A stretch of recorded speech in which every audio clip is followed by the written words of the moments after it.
kayo. Okay. Then yung contrast, yung mga linaw or labo na lang po ng screen to eh. So, depende na sa preference ng end user. Basta kada bago po, press OK. Then may keypad, alarm volume siya, pwedeng hinaan, pwedeng lakasan. Pero hindi pwedeng i-off.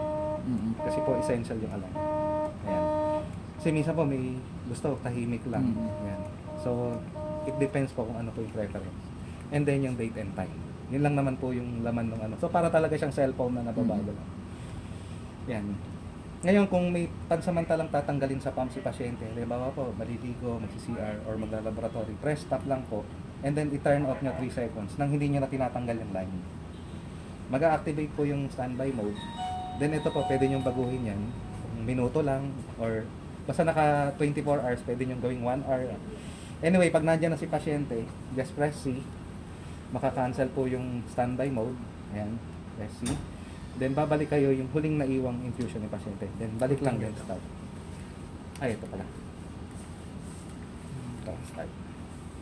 Ayan. Tapos nakaka-detect po siya ng mga regular